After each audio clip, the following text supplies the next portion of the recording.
I'm Sharon Kreider. I'm a CPA and an enrolled agent in Sunnyvale, California. I teach update classes, tax update classes to tax professionals.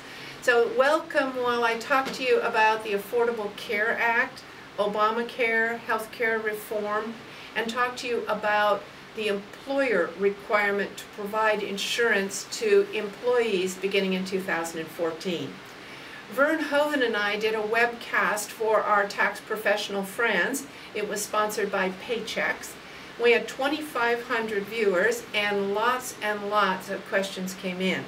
So let me tell you in our quick e-video alert, let me tell you about the top 5 questions that came from our CPA and enrolled agent and tax professional friends. So number 1 question that came in: do all businesses have to provide insurance to their employees? Beginning in 2014, small businesses do not have to provide health insurance. So if your business or your client's business employs 10 people, employs 25 people, they're considered a small business and they do not have to change anything. They do not have to provide health insurance. If your business has 50 or more full-time equivalent employees, then beginning in 2014, you'll have to provide a health insurance plan that provides minimum essential coverage, that's about 60% coverage, that provides minimum coverage, and the premium that your employee pays must be affordable. Affordable is defined as the premium can't exceed 9.5% of the employee's W-2 income. So full-time equivalent employee, I don't even know what that means. Well, here's what the government means. I can't have 60 full-time employees, move them all to part-time and say, well, now I'm not a big enough employer.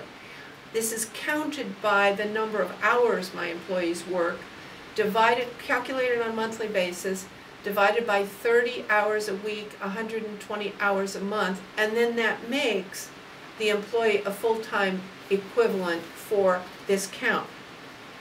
I have 100 employees, but some are part-time. Do I have to pay 100% of the insurance premiums for all 100 employees?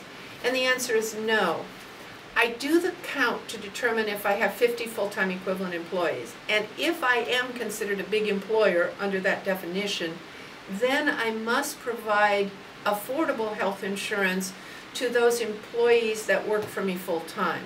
And full-time defined as 30 hours a week, 120 hours a month. So my part-timers, the variety of people who work 20 hours for me a week, I do not provide insurance.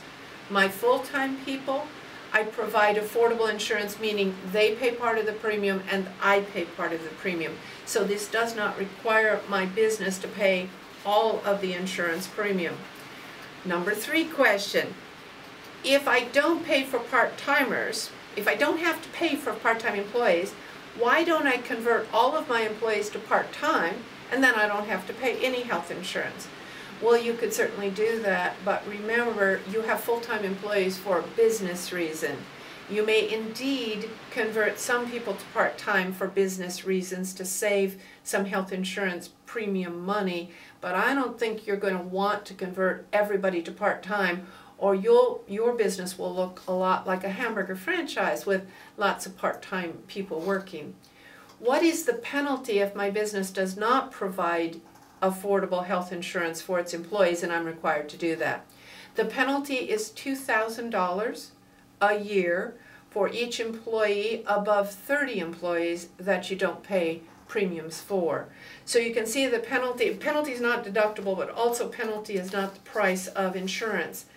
And finally, a little bit more of a philosophical question: if the penalty is so small, why don't I drop the company's insurance plan and save all of the premiums that I've been paying in the past? You can do that. You could drop your entire health insurance plan, pay this small penalty, $2,000 a year, instead of the several thousand a year you're paying in premiums. But again, this is business, not tax. I believe you have full-time employees that you provide benefits to because it's good business. It's good for retention. It may not be about the goodwill, but it certainly is about good business. I'm Sharon Kreider. Those were the top 5 questions from our Paycheck-sponsored webcast on the Affordable Care Act and employers in 2014 providing insurance.